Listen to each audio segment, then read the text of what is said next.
पहला टॉपिक कौन सा होगा? टेंस होगा। क्या होगा? टेंस। टेंस के लिए वर्ब्स बहुत ज़रूरी होती हैं। क्या ज़रूरी होती हैं? वर्ब्स। वर्ब्स की फॉर्म होती हैं, first form, second form, third form. जैसे मान लीजिए ये प्ले है। क्या है ये? प्ले। तो प्ले की, तो ये प्ले है। अब प्ले ये तो फर्स्ट फॉर्म है, सेकंड फॉर्म क्या होगी इसकी? क्या होगी? प्लेड।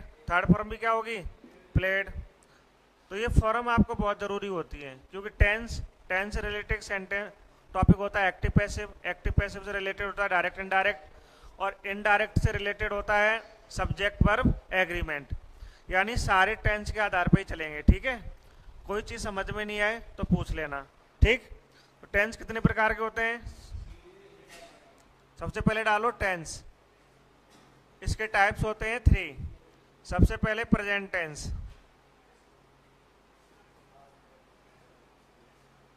उसके बाद पास्ट टेंस, उसके बाद फ्यूचर टेंस,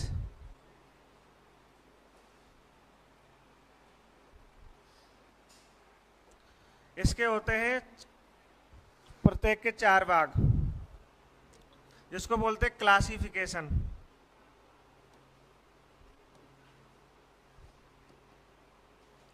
नंबर 1, 2, 3, 4।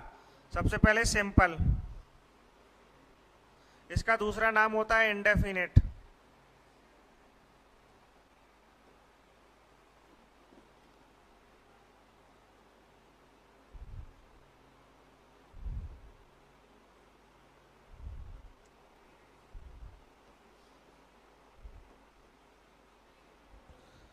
दूसरा होता है कंटिन्यूअस।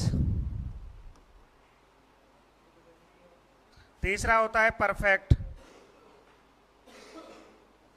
और लास्ट होता है परफेक्ट कंटिन्यूअस।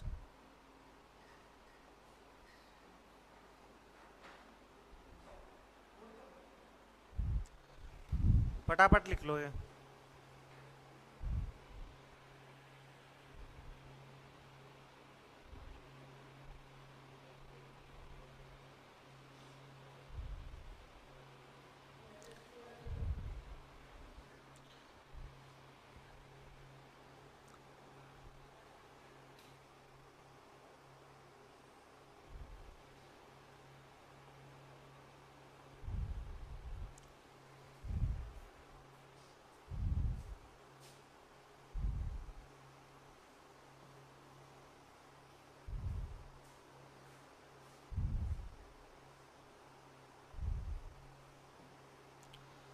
हाँ, डेली चलेगा ये। ठीक है, आप पढ़ते रहिए और अपने क्वेश्चन निकाल के रखिए।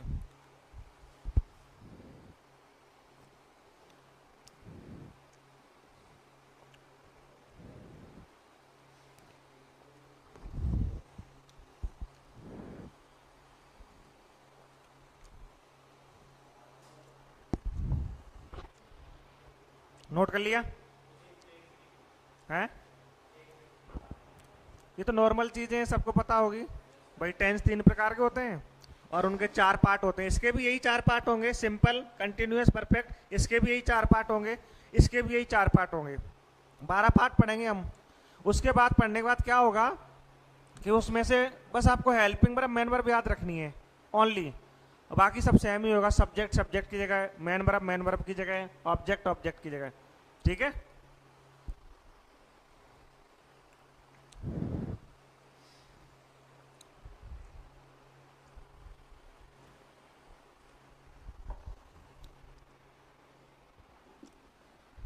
सबसे पहले डालो प्रेजेंट टेंस है।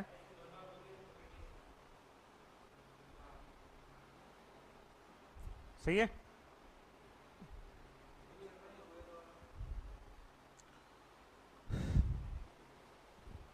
लिखो प्रेजेंट टेंस।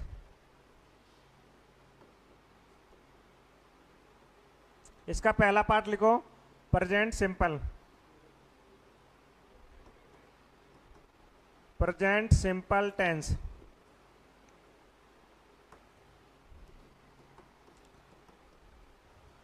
सबसे पहले लिखो adverbs of time.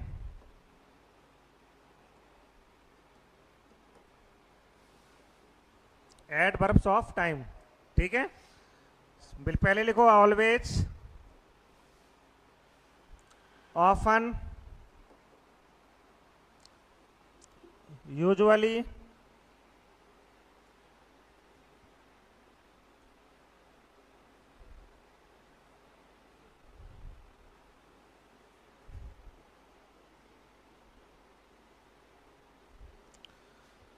Regularly,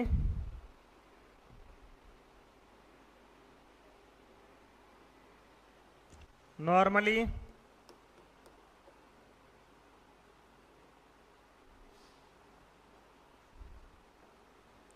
frequently,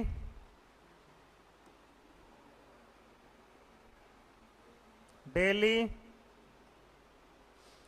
rarely, occasionally,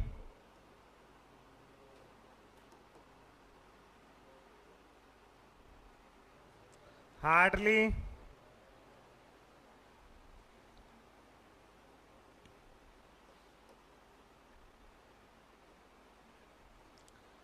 scarcely, rarely तो हो गया, सेल्डम,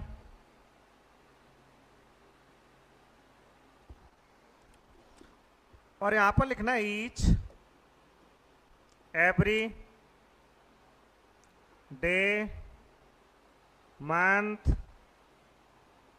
ईयर, वीक। ये वर्ड कहीं मिल जाए आपको इंग्लिश टू इंग्लिश, समझ लेना प्रेजेंट सिंपल टेंस है, इंग्लिश टू इंग्लिश पहचानने के लिए।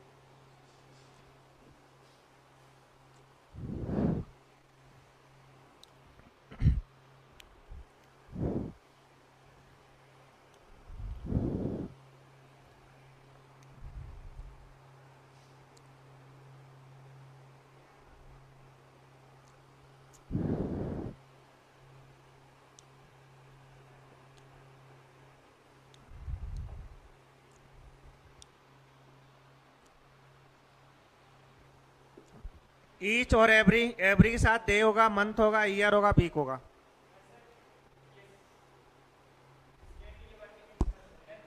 सेल्डम, सेल्डम एक नेगेटिव वर्ड होता है जिसका मतलब होता है गंभीर रूप से नहीं।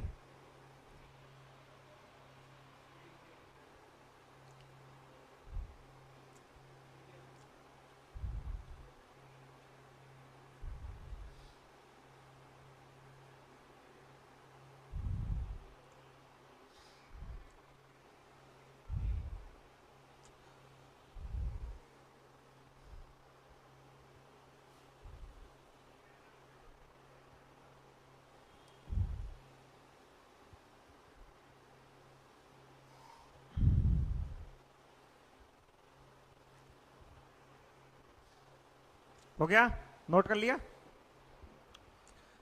नेक्स्ट डालो affirmative sentence.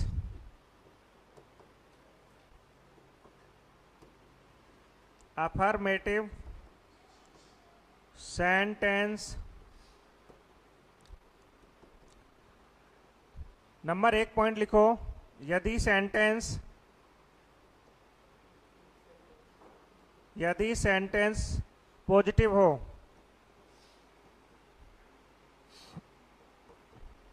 No use helping verb, only use when verb first form plus S या ईएस। ईएस का यूज कहाँ करेंगे? जिस वर्ब के अंत में ओ होगा, सी एच होगा, एस एच होगा, डबल एस होगा, एक्स होगा, प्लस जेड होगा, वहां पर तो ईएस का यूज करेंगे। ये चीज समझ लो एक बार। कोई सेंटेंस यदि पॉजिटिव होगा ना, पॉजिटिव कैसा होगा? पॉजिटिव, उसमें हेल्पिंग वर्ब का यूज नहीं करेंगे। किसका यूज नहीं करेंगे? हेल्पिंग वर्ब का। उसमें मेन वर्ब का यूज होगा।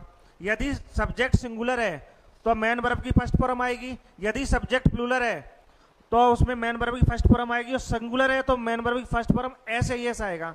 ईएस कहां पर आएगा? जिस वर्ब के अंत में ओ होगा, सी एच होगा, एस एच होगा, डबल एस होगा, एक्स होगा, जेड होगा। जैसे मान लीजिए गो है, ये वर्ब है, इसके अंत में ओ है तो क्या आ जाएगा इसमें? गो ईएस। लेकिन शर्त यह है कि ये जब ही आएगा ईएस जब सब्जेक्ट कैसा होगा, सिंगुलर होगा। कैसा होगा, सब्जेक्ट सिंगुलर होगा। अगर प्लूरल होगा तो मेन वर्ब भी फर्स्ट फॉर्म आएगी, हेल्पिंग वर्ब में इसको कहीं यूज नहीं होगा। समझ में आ गई बात। इसके बाद दूसरा पॉइंट, यदि सेंटेंस नेगेटिव या इंट्रोगेटिव हो, नेगेटिव या इंट्रोगेटिव हो, यूज हेल्पिंग वर्ब।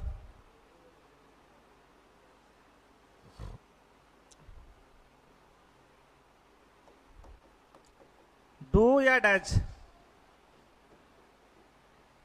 डू या डज। तो सिंगुलर के साथ तो डज का प्रयोग, प्लूरल के साथ डू का प्रयोग।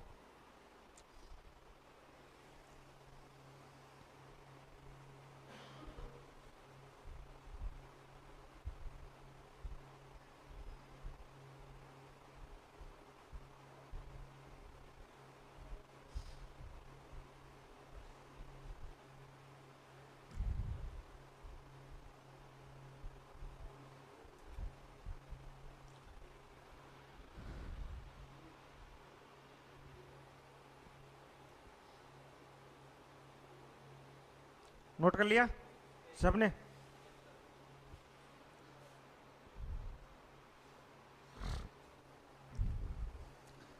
सर जी आप न्यू हो क्या? हाँ भाई नया ही हूं।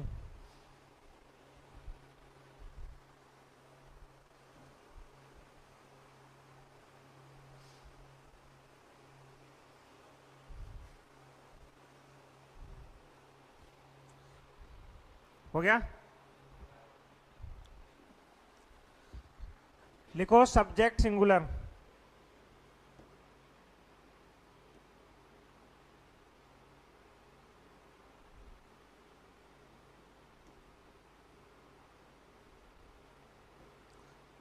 जिसमें ही होता है, सी होता है, इट होता है, any one noun, any one noun, कोई भी एक होना चाहिए नाउन, वो सिंगुलर हो जाएगा। इसका फॉर्मूला रहेगा, सबसे पहले सब्जेक्ट मैन वर्ब की फर्स्ट फॉर्म एस या e s plus object plus etcetera. मैंने कोई सेंटेंस लिखा, she go to school every day. केवल समझना है, देखो ये सेंटेंस है, इसमें करेक्ट वर्ब पढ़नी है। अब ये इंग्लिश टू इंग्लिश है, हमने पूरा पढ़ा, कुछ समझ में नहीं आ रहा, यहाँ आके पता चला कि ये प्रेजेंट सिंपल में है। किस में है ये? प्रेजेंट सिंपल में। फिर पूरा सेंटेंस पढ़ने के बाद पता चला कि ये पॉजिटिव सेंटेंस है। कैसा सेंटेंस है? पॉजिटिव। और इसका सब्जेक्ट कैसा है? सब्जेक्ट सिंगुलर है। सब्जेक्ट कैसा है? सिंगुलर। और ये गो दे रखा है, तो इसमें आंसर क्या हो जाएगा? ईएस। क्या लग जाएगा? ईएस। तो क्या हो जाएगा? गोज हो जाएगा। समझ गए? दूसरा लिखो, ही ऑलवेज कम हेयर। अब ये सेंटेंस दे रखा है, तो कैसे पता चले ये प्रेजेंट सिंपल में है? तो हमने इसको पढ़ा पूरे को, तो ये क्या दे रखा है? ऑलवेज। ऑलवेज एक एडवर्ब है। ऑलवेज एक क्या है? एडवर्ब। इससे पता चल रहा है प्रेजेंट सिंपल में है। और ये सिंगुलर है। सिंगुलर है तो इसमें क्या लग जाएगा? एस या ई एस। क्योंकि सेंटेंस पॉजिटिव है तो इसमें एस लगा दो। तो सही आंसर क्या हो जाएगा इसका? कम्स हो जाएगा। क्या हो जाएगा? कम्स। इंग्लिश टू इंग्लिश पहचानना है तो एडवर्ब आपको याद होनी चाहिए। क्या होनी चाहिए? एडवर्ब। समझ गए? जो अभी लिखवाई थी, डेली, रेगुलरली, ऑकेजनली और फ्रिक्वेंटली, हार्डली, रेयरली, और ये एवरी डे, मंथ, ईयर, या ईच डे, मंथ, ईयर, ये सब याद होना चाहिए। तो इंग्लिश टू इंग्लिश पहचान में आ जाएगा। क्योंकि इंग्लिश के पेपर में इंग्लिश ही होती, हिंदी होती नहीं है। ट्रांसलेशन के सेंटेंस ये आरपीएससी वगैरह में आते हैं, नेशनल बैंक, एसएससी, इनमें नहीं आते। ट्रांसलेशन वाला कोई सिस्टम नहीं होता। ठीक है? समझ में आ गया? नेक्स्ट देखो, मैंने एक सेंटेंस लिखा,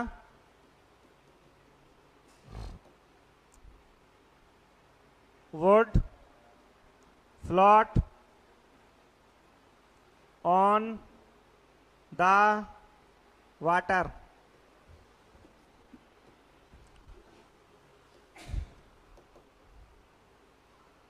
दूसरा लिखा वाटर वॉइल,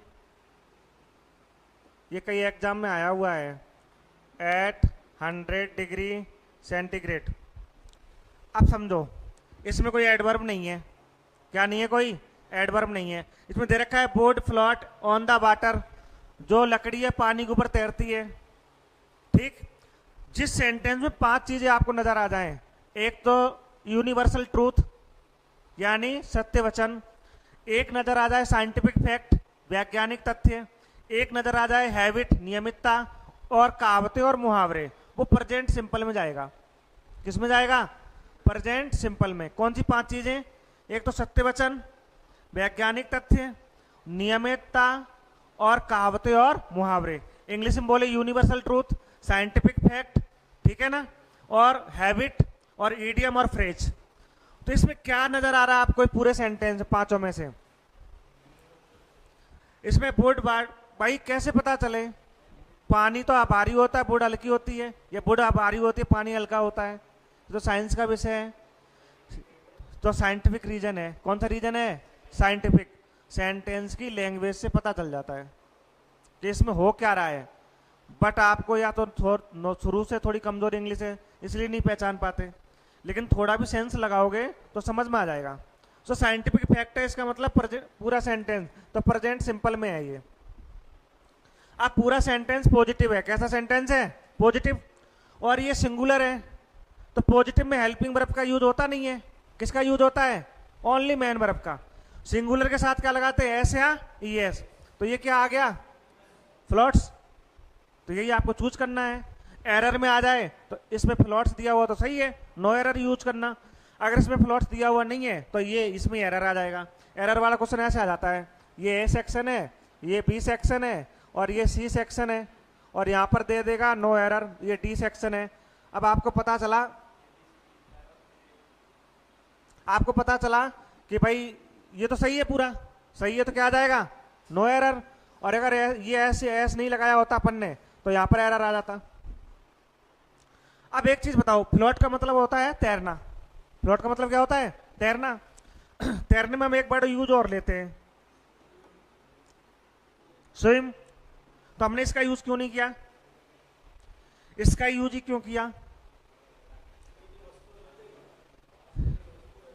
वस्तु नहीं, 2 चीज समझिए। जब कोई निर्जीव वस्तु तैरेगी तो फ्लोट का प्रयोग करेंगे, और जब कोई सजीव वस्तु तैरेगी तो स्विम का प्रयोग करेंगे। बात समझ में आ गई? एसएससी सीजीएल मेंस में क्वेश्चन आया था, डेड बॉडी तैर रही मनुष्य की, डेड बॉडी तो डेड बॉडी तैर रही है पानी के ऊपर, तो ये यूज होगा कि ये यूज होगा? फ्लोट होगा। तो उसमें जान नहीं है, वो नॉन लिविंग हो चुका है, इसलिए वो तैर रही है। जब तक इंसान में जान रहेगी अपने आप बॉडी नहीं तैरेगी, उसको खुद को ही तैरना पड़ेगा। और जैसे ही उसमें प्राण निकल जाएंगे बॉडी ऊपर आ जाएगी अपने आप, 100% की। अटक जाए वो चीज अलग है।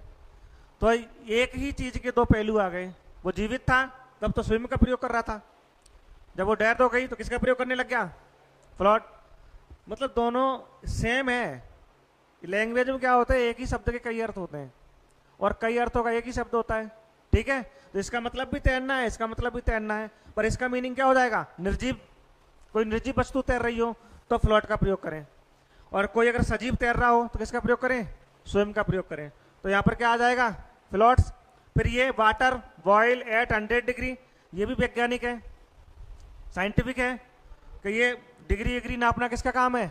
साइंस का काम है, ठीक है। तो ये प्रेजेंट सिंपल में चला जाएगा। अब ये भी क्या है? सिंगुलर है। क्या है ये? सिंगुलर। और पॉजिटिव सेंटेंस है, इसमें ऐसे यस लग जाएगा, तो ये भी क्या हो जाएगा? बॉइल्स। अब एक चीज और पूछ रहा हूं, ये तो वाटर है, वाटर का मतलब क्या होता है? पानी। और वाटर्स का मतलब क्या होता है? वाटर्स का मतलब, ये क्वेश्चन पूछा हुआ है। हाँ, वाटर्स का मतलब होता है समुद्र। क्या होता है? समुद्र। इसका सही अर्थ क्या होता है? समुद्र।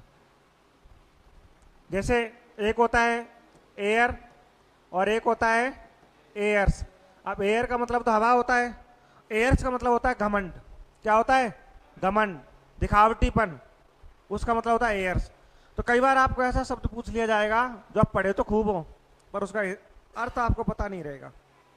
क्या पता नहीं रहेगा? अर्थ, मीनिंग पता नहीं रहेगा। क्योंकि एयर्स हम क्या सोचेंगे, हवा और हवाएं, इतने तो एक्सपर्ट हैं ही हम, ठीक है ना। नेचुरल हम में बहुत टैलेंट है। हवा कहेंगे हवाई कह देंगे, फिर गाने याद आएंगे हवाओं ने ये कहा, तो वो ऑटोमेटिक क्या हो जाएगा, प्लूरल हो जाएगा। हमारी तरह बुद्धि से बहुत तेज रहना। अब ऐसा कई वर्ड होते हैं, ऐसे नहीं है। जैसे मान लीजिए वुड, वुड मीन्स लकड़ी होती है, ठीक है। अब एक वर्ड यूज किया जाएगा वुड्स। अब हम अनुमान लगाते हैं नेचुरली तरीके से कि वुड यानी लकड़ी और वुड्स यानी लकड़ियां, लेकिन जो नेचुरल चीज होती है वो सिंगुलर ही होती है। जो नेचुरल होती है ना, प्रकृति से जो हम यूज में लेते हैं, ये दिमाग में डाल लो। दूध, दही, ये आयरन फायरन, गोल्ड फोल्ड, कॉपर ऑपर, सब नेचुरल है और सारे ही सिंगुलर हैं। अगर उसमें एस लगाते हो तो मीनिंग बदल जाएगा। क्या बदल जाएगा? मीनिंग। तो इसका भी मीनिंग बदल गया। अगर आप 12वीं क्लास पढ़कर आए हो, 12वीं क्लास में एक लेसन है, लास्ट लेसन है, उस लास्ट लेसन की चौथी लाइन में एक वर्ड यूज रह रहा है, फ्रेंज नाम का बच्चा है, वो वुड्स में जाता है, यानी जंगल में जाता है। किस में जाता है? जंगल में। तो इस वुड्स का मतलब क्या होता है? जंगल होता है। क्या होता है? जंगल। वाटर्स का मतलब क्या होता है? समुद्र होता है। क्या होता है? समुद्र। और एयर्स का मतलब क्या होता है? घमंड। एयर्स का मतलब क्या होता है? घमंड या दिखावटीपन। एयर का मतलब क्या होता है? हवा। और वाटर का मतलब क्या होता है? पानी। और वुड का मतलब क्या होता है? लकड़ी। ऐसे एक वर्ड होता है आयरन। क्या होता है? आयरन। आयरन का मतलब क्या होता है? लोहा। क्या होता है? लेकिन आयरन का मतलब क्या होता है? आयरन का मतलब क्या होता है? आयरन का मतलब क्या होता है? आयरन का मतलब होता है जंजीर या हथकड़ी। क्या होता है? जंजीर या हथकड़ी। समझ में आ गई बात? नेक्स्ट लिखो subject plural.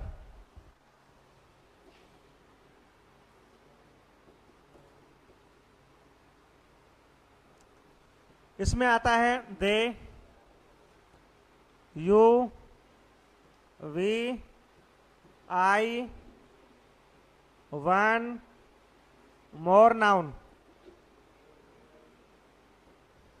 One more noun, इसका फॉर्मूला रहेगा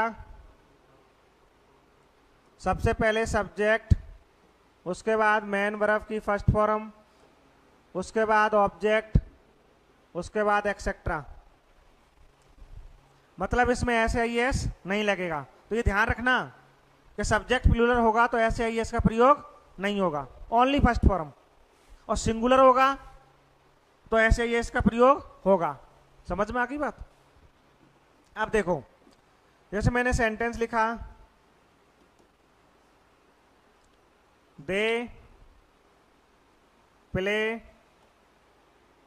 हॉकी डेली, ये अपना सेंटेंस है।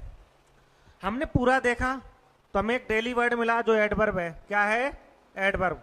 इससे पता चला कि प्रेजेंट सिंपल में है। किसमें है? प्रेजेंट सिंपल में। और इसका सब्जेक्ट सिंगुलर है प्लूरल है? प्लूरल है। प्लूरल है तो प्लूरल के साथ क्या लगती है? मेन वर्ब की फर्स्ट फॉर्म। तो फर्स्ट फॉर्म ऑलरेडी दे रखी है, इसका मतलब सेंटेंस क्या है? बिल्कुल सही है। पहले तो इंग्लिश टू इंग्लिश पहचानो, उसके बाद उसकी टर्म्स एंड कंडीशन पे जाओ। अपने आप ऑटोमेटिक क्वेश्चन 5-10 मिनट में पूरा सही हो जाएगा, 5 या 10 सेकंड में पूरा सही हो जाएगा। जब आप उसकी टर्म्स एंड कंडीशन ही नहीं जानते हो, फिर तो देखते रहो, उल्टे सीधा हिंदी अर्थ निकालते रहो। हिंदी अर्थ वाले ही बता रहा हूं मैं, ठीक है, कहीं आपके शायद काम में आ जाए। आरपीएससी में तो आते हैं हमेशा। जैसे मान लो मैंने एक सेंटेंस लिखा,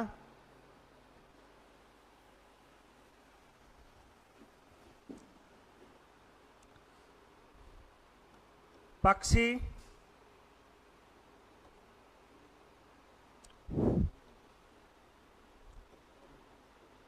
आकाश में उड़ते हैं।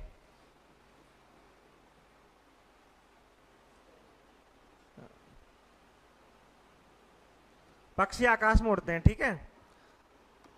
अरे क्या हो गया इसके, तो ये तो है सब्जेक्ट, उड़ना है वर्ब, ये है ऑब्जेक्ट, और ये है प्रीपोजिशन। क्या है ये? प्रीपोजिशन। सामने देखना एक मिनट, ये क्या है? ये क्या है? पक्षी। क्या आ जाएगा? वर्ड्स। इसके बाद क्या आया? Man verb. मैन वर्ब क्या है? उड़ना। उड़ना क्या बोलते हैं? फ्लाई, फर्स्ट फॉर्म ही आएगी, ठीक है। इसके बाद फिर क्या आ जाएगा? प्रीपोजिशन, इन। फिर क्या आ जाएगा? द। और ऑब्जेक्ट में क्या आ जाएगा? Sky. Birds fly in the sky. Translation करना पड़े तो इस प्रकार। बात समझ में आ गई? नेक्स्ट लिखो सब्जेक्ट नेगेटिव सेंटेंस। नोट थोड़ी कर रहे हो, लिखो नेगेटिव सेंटेंस।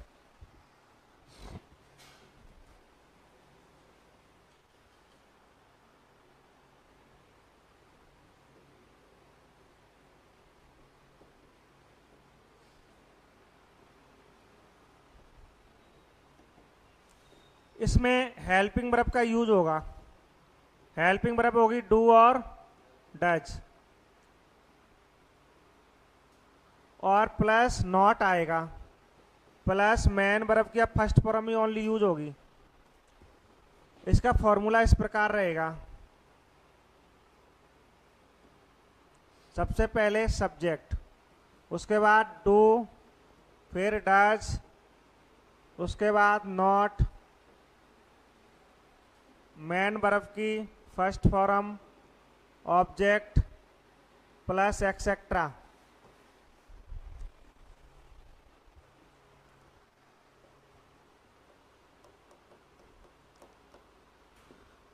हमने एक सेंटेंस लिया, she not write a story regular.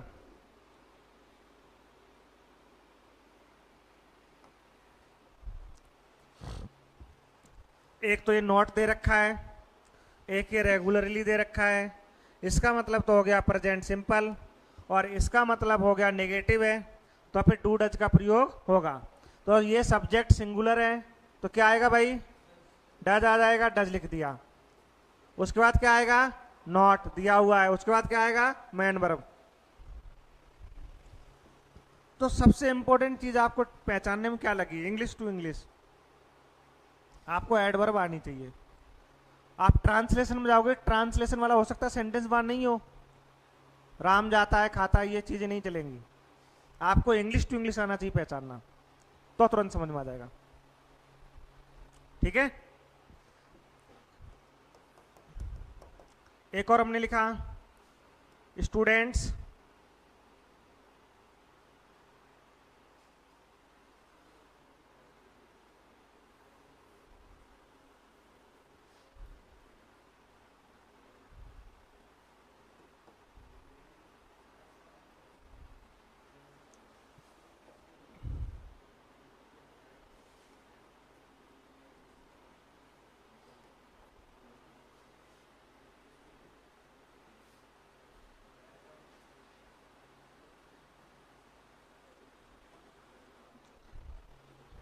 अब student not play cricket every day.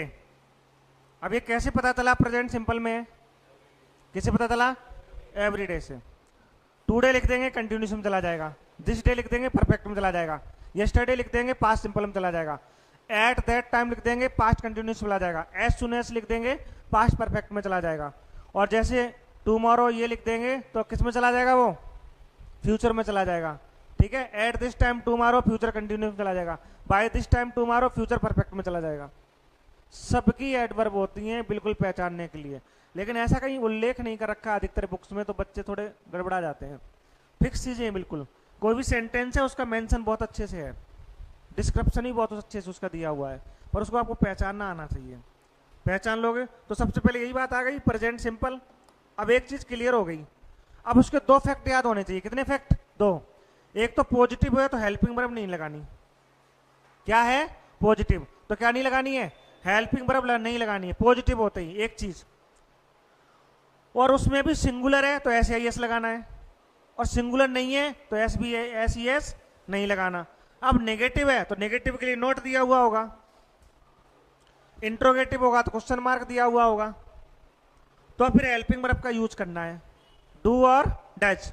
ये चीजें माइंड में बैठा लो, कहीं ऐसा नहीं कोई पूछे आपसे प्रेजेंट सिंपल की हेल्पिंग वर्ब बताओ, डू डज।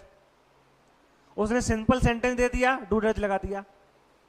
पॉजिटिव सेंटेंस दे दिया, आपने डू डज लगा दिया, गलत हो गया वो तो। क्या पॉजिटिव में डू डज का प्रयोग नहीं करते हैं। डू डज का प्रयोग कब करते हैं, जब सेंटेंस कैसा हो, नेगेटिव और इंट्रोगेटिव। दो शब्द याद रखो बस, क्लियर।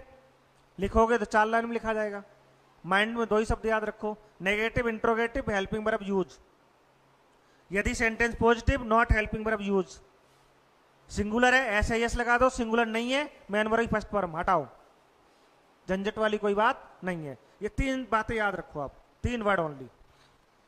अब इसमें ये प्लूरल है कि सिंगुलर है, अब प्लूरल है तो डू आएगा या डज आएगा, क्या लगा दो, डू।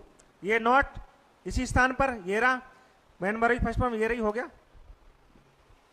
देखो इंट्रोगेटिव सेंटेंस,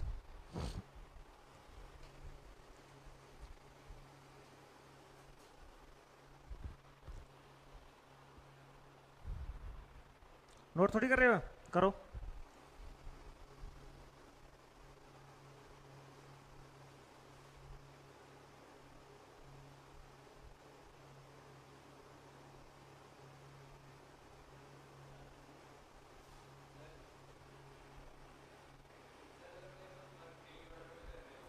हैं,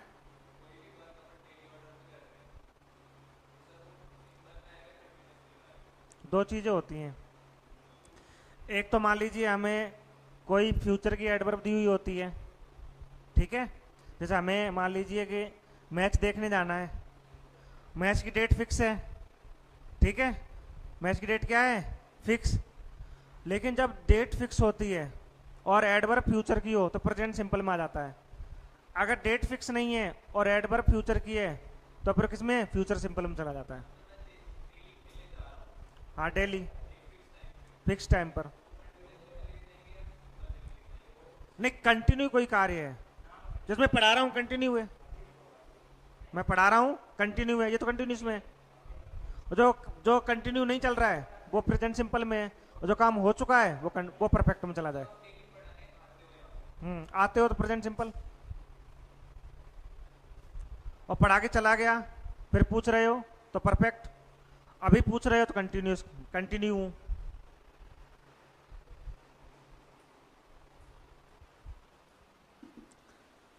लिखो इंट्रोगेटिव सेंटेंस,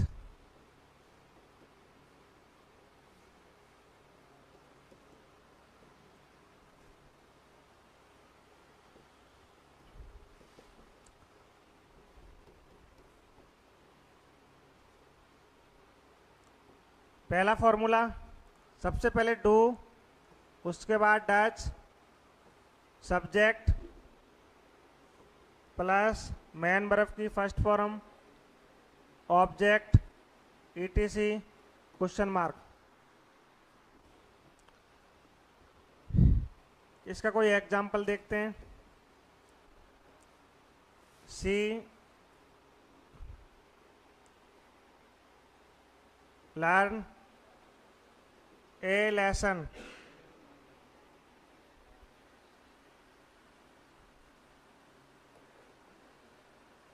डेली। अब इसमें सबसे पहले क्या दे रखा है, डेली, तो प्रेजेंट सिंपल। अब ये सिंगुलर है प्लूरल है, सिंगुलर है तो यहाँ क्या आ जाएगा, डज। आपका फॉर्मूले के हिसाब से काम करना है। फिर इसके बाद सब्जेक्ट ये रहा, मैन वर्ब ये रही, फर्स्ट फॉर्म तो दे रखी है। तो कुल मिला के यही बात होती है कि आपको एक तो 5 टर्म्स पहचानने हैं। साइंटिफिक फैक्ट, कौन सा, scientific fact, universal truth, habit, idiom और फ्रेज, तो प्रेजेंट सिंपल। प्लस ये एडवर्ब वाले वर्ड हैं, ये आपको आने चाहिए, तो present simple. English to English ऐसे समझ में आएगा, सीधी सीधी 100 की एक बात होती है। बाकी सेंटेंस आप नॉर्मल लिख दोगे तो किसी में सेट कर सकते हो, किसी में भी। आईएनजी लगा दो कंटिन्यूस में चला जाएगा, थर्ड फॉर्म लगा दो परफेक्ट में चला जाएगा, लेकिन सही पहचानने की कंडीशन यही होती है। अब इसका नेगेटिव बनाना, हमें क्या बनाना है, नेगेटिव। तो नेगेटिव का फॉर्मूला क्या रहेगा, क्या रहेगा? तो सबसे पहले फॉर्मूला क्या लगाएंगे हम, डू और डैश। सब्जेक्ट के बाद नॉट लगा देना, बाकी सेम रहेगा। तो यहां आ जाएगा सब्जेक्ट, इसके बाद क्या लगा दो, नॉट, और इसके बाद क्या लगा दो, मेन वर्ब, बाकी सेम रहेगा बिल्कुल। Object etc plus question mark. जब इसमें नॉट आ जाएगा तो इसमें भी नॉट सब्जेक्ट के बाद आ जाएगा। तो देखो ये dash see not learn a lesson daily.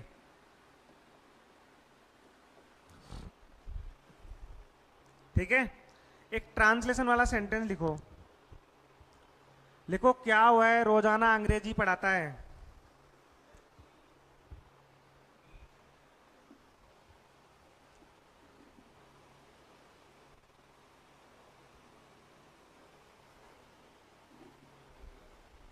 क्या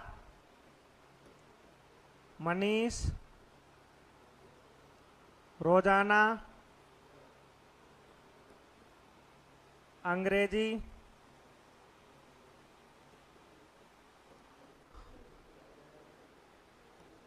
पढ़ाता है?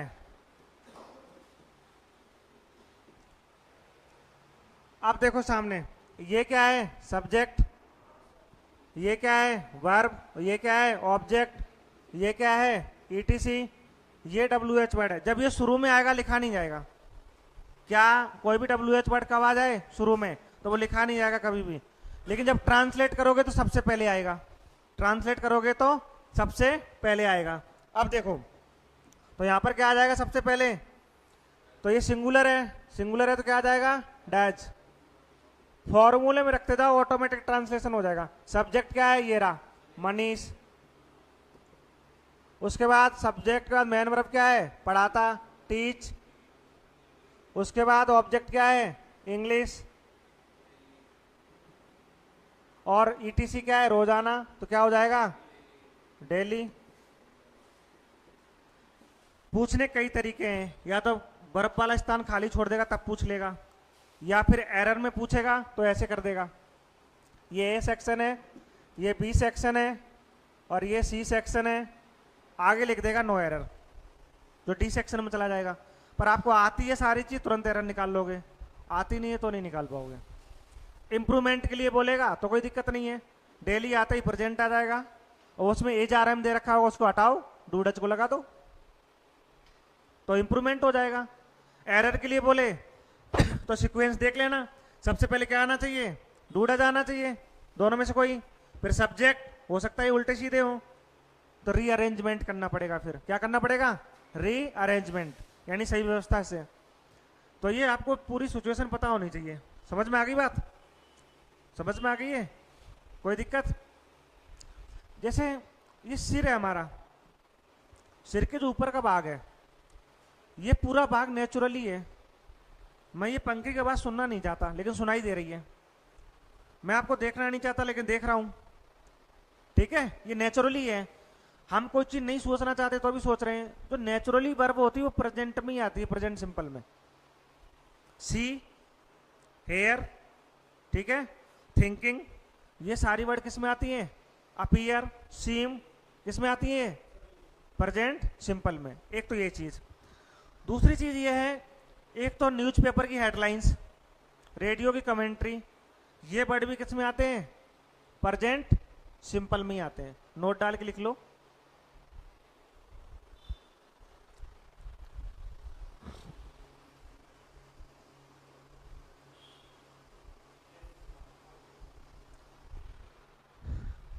लिखो, रेडियो की कमेंट्री, न्यूज़पेपर की हेडलाइंस हमेशा प्रेजेंट सिंपल में होते हैं।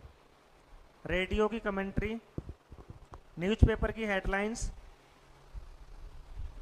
हमेशा प्रेजेंट सिंपल में होते हैं। प्रेजेंट सिंपल में होते हैं।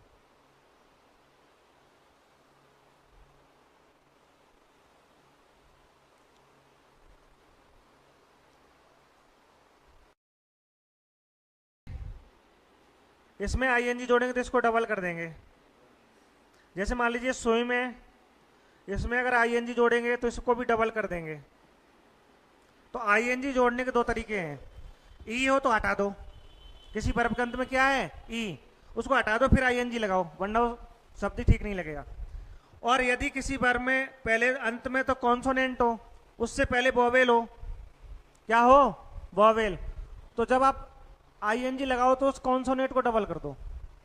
तो देखो ये टी था, ये वोवेल है, ये एन है, ये वोवेल है, और ये डब्ल्यू है, ये एम है, ये वोवेल था आई, तो उसको डबल करना पड़ा। तो ये आईएनजी लगाने के दो रूल हैं। वैसे ज़्यादा लिखा हुआ ही आएगा पेपर तो आपका, लेकिन फिर भी नॉलेज होना चाहिए।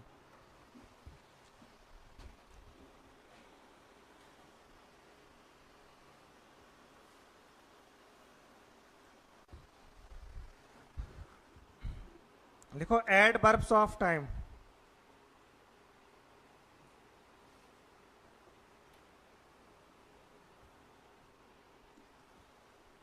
इसमें लिखो now, now A days,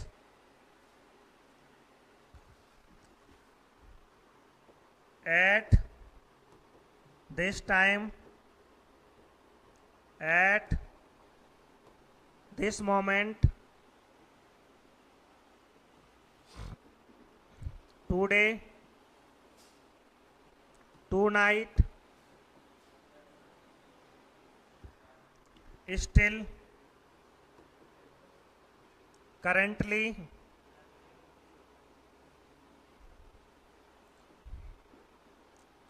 these, those, days। ये वर्ड आपको कहीं मिल जाए समझ लेना, प्रेजेंट कंटिन्यूस टेंस है।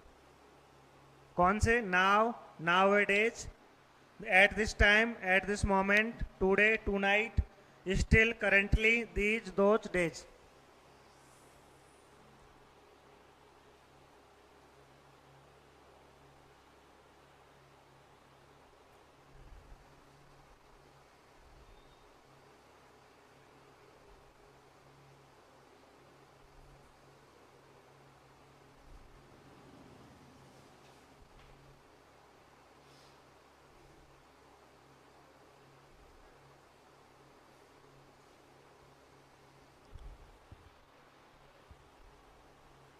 नोट कर लिया?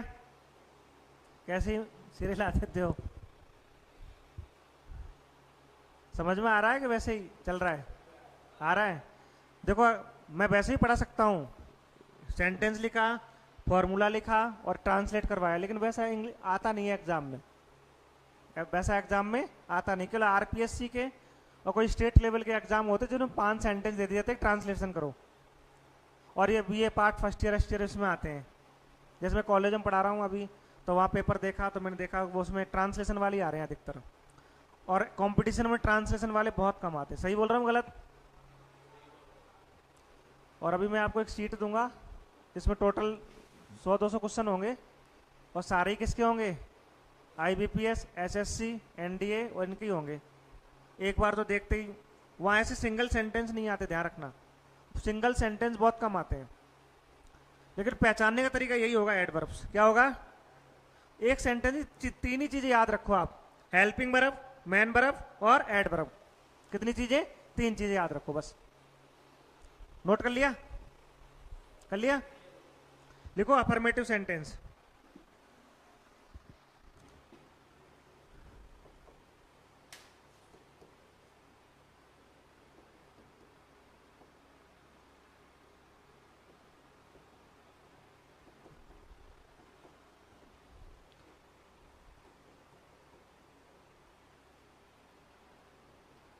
सबसे पहले subject, is, are, am, main verb की first form, ING, object, etc.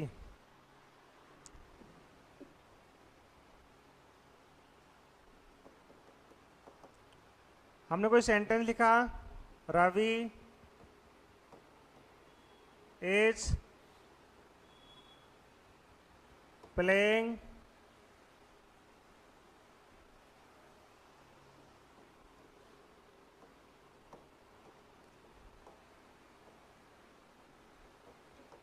Football today. दूसरा लिखा, वी रीड इंग्लिश नाउ। तीसरा सेंटेंस लिखा, दे रीड इंग्लिश डेली।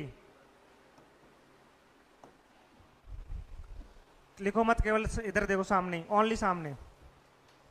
एक सेंटेंस ये लिखा, हमने पूरा पढ़ लिया इसको। एक ही चीज समझ में आई, क्या दे रखा है, इसका मतलब प्रेजेंट।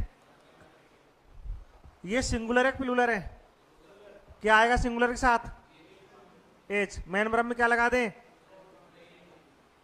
हो गया। ये तो correct helping verb, correct man verb. इसको पढ़ा, क्या मिला यहां, नाउ। इसका मतलब क्या हो गया, प्रेजेंट कंटिन्यूअस। ये सिंगुलर है प्लूरल, क्या आ जाएगा यहां पर, आर। इसमें क्या लगा देंगे। अब इसमें आप बताओ क्या आएगा, रीड्स। हाँ, सबसे पहले मैं ये नहीं कंटिन्यूस पढ़ा रहा हूं, तो आप यही बस लगाए रखो। पहले पहचानो, यहां पहुंचे, यहां डेली आ गया। डेली का मतलब क्या हो गया, प्रेजेंट सिंपल। ठीक है। अब ये सिंगुलर है प्लूरल है, क्या है ये, प्लूरल है। दे यानी वे, दे यानी वे। जब प्लूरल के साथ फर्स्ट ऐसे यस आता है, फर्स्ट फॉर्म ही आती है, ऐसे यस नहीं आता, ओनली फर्स्ट फॉर्म आती है। जब सब्जेक्ट प्लूरल होता है ना, तो क्या आती है, ओनली फर्स्ट फॉर्म। ऐसे यस आता है सिंगुलर के साथ, किसके साथ आता है, सिंगुलर के साथ। समझ गए। तो क्या रहेगा इसमें, दे रीड का रीड ही रहेगा। समझ में आ गई बात। एक हिंदी का सेंटेंस लिखो, लिखो, कई पक्षी इन दिनों राजस्थान में आ रहे हैं।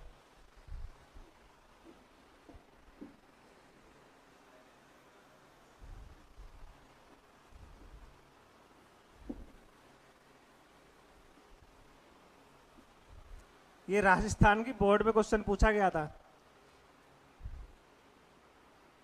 कई पक्षी इन दिनों राजस्थान में आ रहे हैं।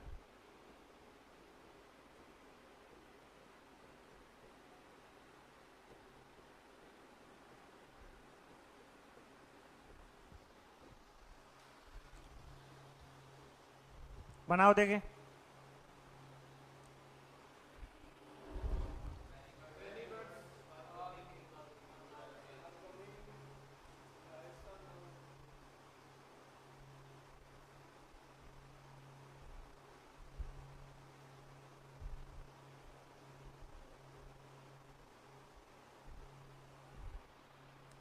ये सब्जेक्ट, ये क्या है, मैन वर्ब।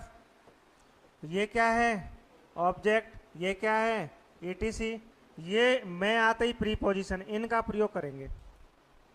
सबसे पहले फॉर्मूले में क्या है, सब्जेक्ट, कई पक्षी, मैनी बर्ड्स, मैनी वर्ड्स। फिर ये प्लूरल हो गया, तो क्या आ जाएगा, आर। इसके बाद मैन वर्ब कमिंग। फिर इसके बाद ऑब्जेक्ट से पहले इन आएगा, तो क्या आ जाएगा, इन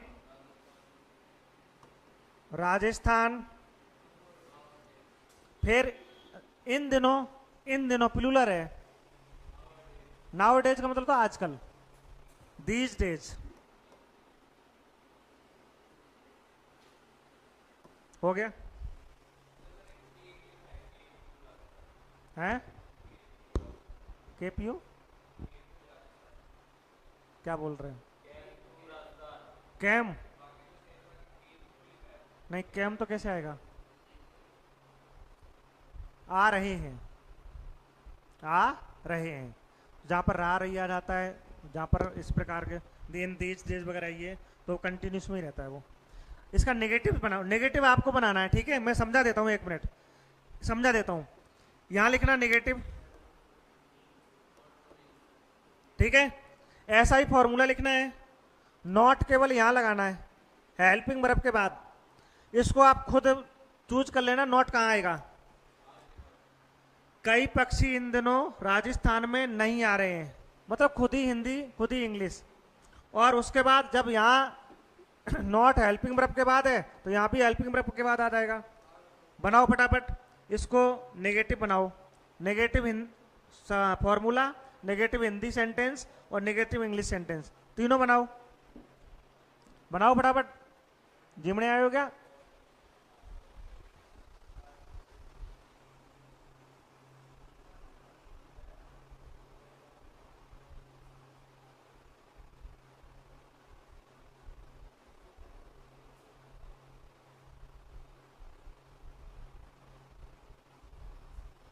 ये कौन है भाई? इच्छाधारी नागिन का तड़पना नाग।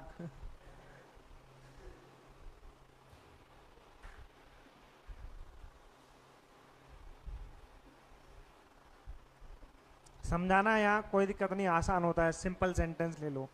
एग्जामिनेशन के सेंटेंस इतने सरल नहीं होते हैं, लेकिन पहले ये भी जरूरी होता है कि बेसिक ही समझा जाए। सही है कि नहीं है? पता चला कि यही नहीं आ रहा तो वो तो बहुत।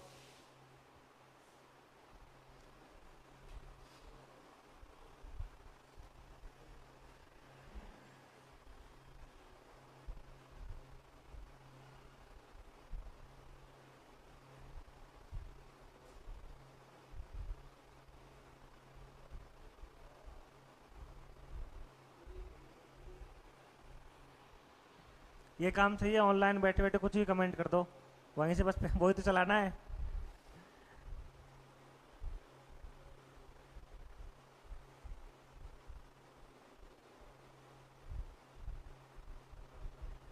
MTS क्या, तो CGL भी निकाल देगा। पूरी क्लास ले, PDF से डाउनलोड कर लेना।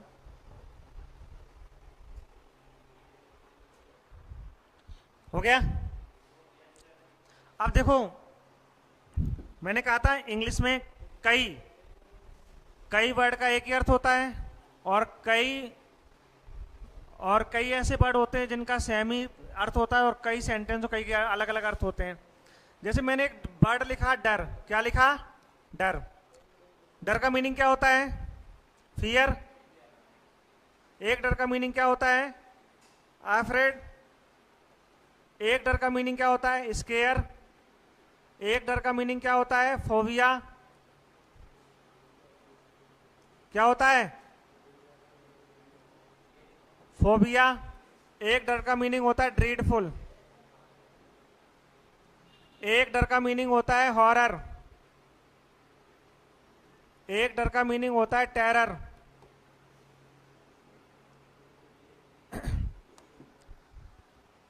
एक डर का मीनिंग होता है फ्राइट।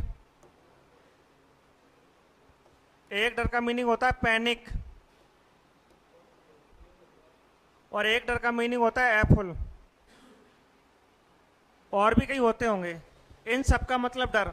एक वोकैब भी आती है, वोकैब का मतलब होता है सिनोनियम बताना है। सिनोनियम का मतलब होता है कि भाई सेम वर्ड वैसा ही।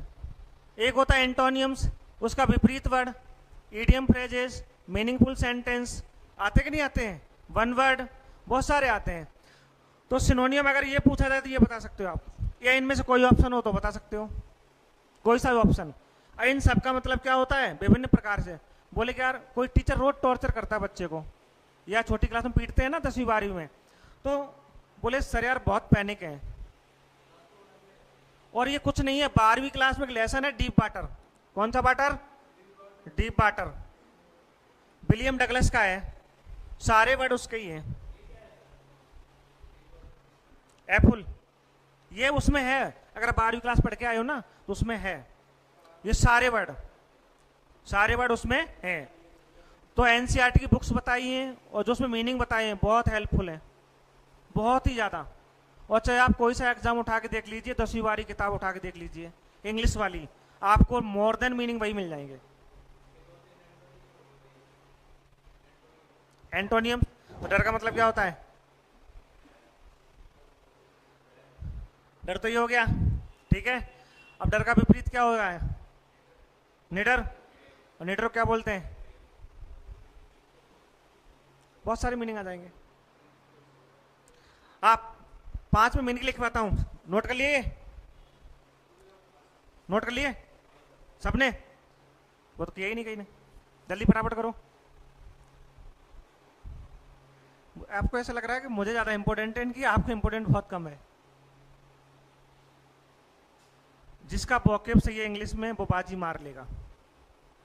कई बार हमें पूरा सेंटेंस समझ में आ रहा है लेकिन कोई एक वर्ड समझ में नहीं आ रहा। वो वर्ड ही मीनिंग होता है कि प्रत्येक शब्द आपके भाग्य की रचना करता है, और ये सही है बिल्कुल।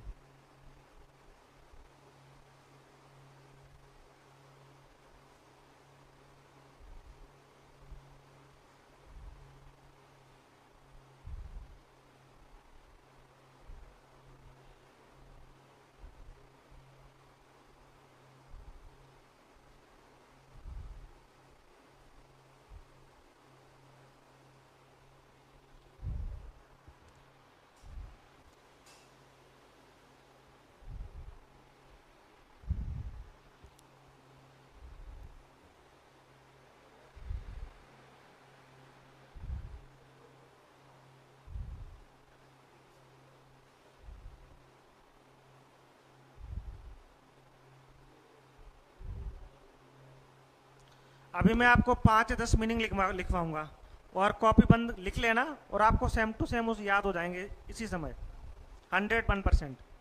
नोट कर लिए? लिखो। और सारे एसएससी वगैरह इनमें आए हुए हैं। एसिड्यूअस एक लिखो, अटरली एक लिखो, कमली एक लिखो, सावंत एक लिखो, गैल। ठीक है। और ये आपको ये कितने के मीनिंग आपको आते हैं इसको? एक लिखो, अबाम्बल।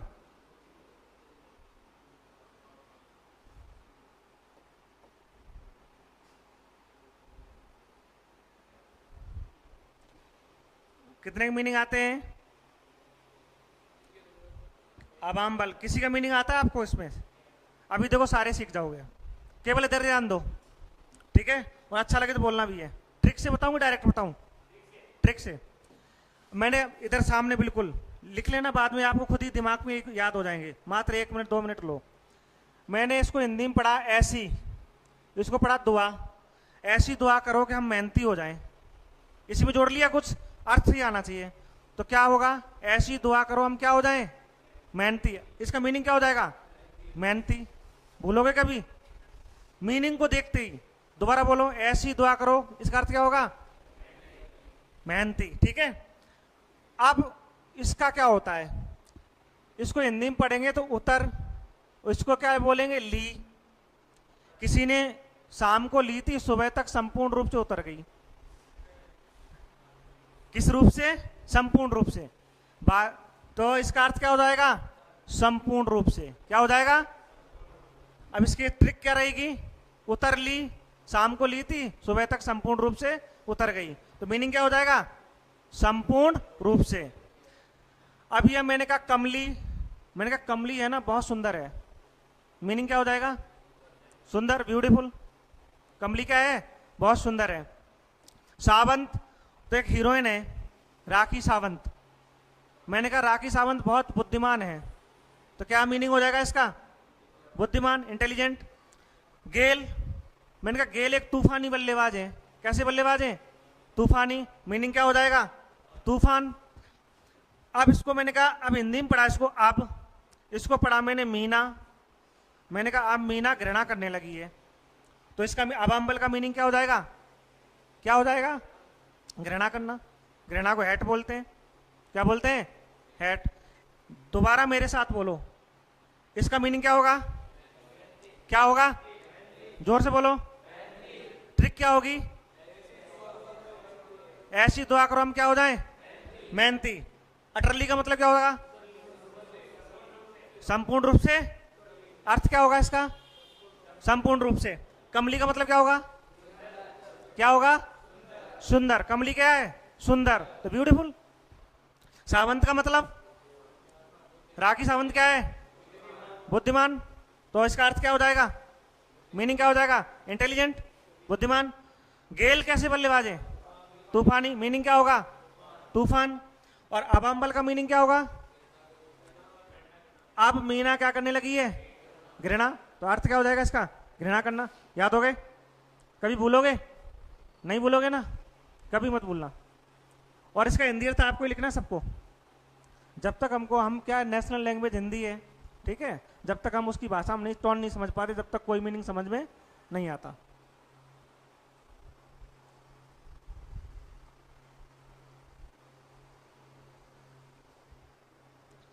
धन्यवाद। किसी ने कहा हम ये ट्रिक कभी नहीं भूलेंगे। Very good. पहली बार एक अच्छा कमेंट आया है।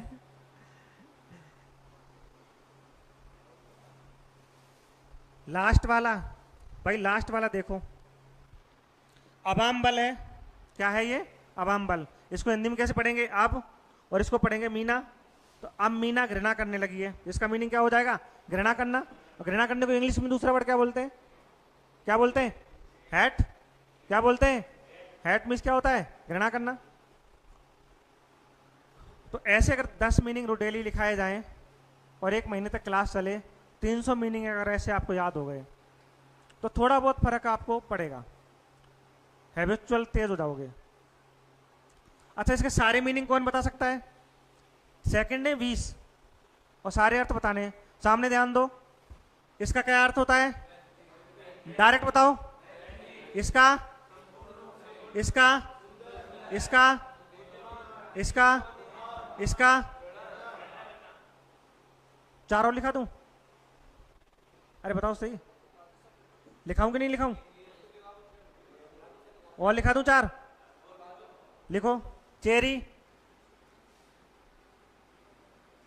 होड,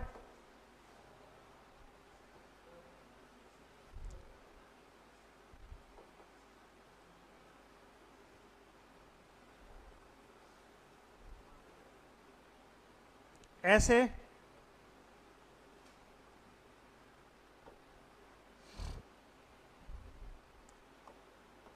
इंडोलेंट,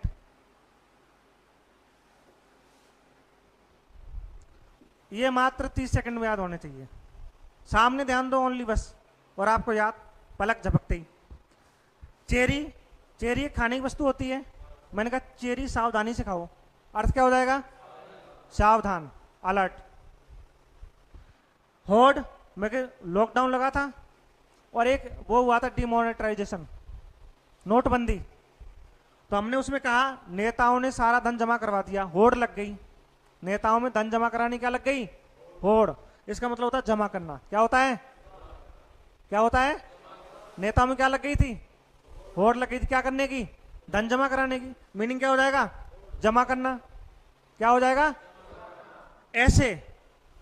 मैंने कहा सर ऐसे का मूल्यांकन ढंग से करो, इसका अर्थ क्या हो जाएगा? मूल्यांकन। ई लगा देंगे तो निबंध हो जाएगा। और पूछा ए, बच्चों ने क्या लिख दिया? ई, और मामला गड़बड़ा गया। और इनडोलेंट, तो मैंने इसका हिंदी अर्थ लिया इसका। मैं कहा यार डोले सोले बना के बड़ा आलसी हो रहा है, मीनिंग क्या हो जाएगा? आलसी। अब 15 सेकंड में बोलने चारों, ठीक है? चेरी का मतलब क्या होता है? यार नौजवान हो, फौज में जाने वाले हो, जोर से बोला करो। चेरी का मतलब क्या होता है? होड़ का क्या करना? कौन जमा कर रहा था? नेता। ऐसे का मतलब क्या करना? मूल्यांकन करना। इंडोलेंट क्या बनाकर आलसी हो गया? डोले सोले। एसिडुअस मतलब क्या होगा? जोर से बोलो। अटरली मतलब? कमली मतलब? सावंत मतलब, गेल मतलब, अबाम्बल मतलब, चेरी मतलब, होड मतलब, ऐसे मतलब, और इंडोलेंट मतलब। कभी बोलोगे? ठीक है।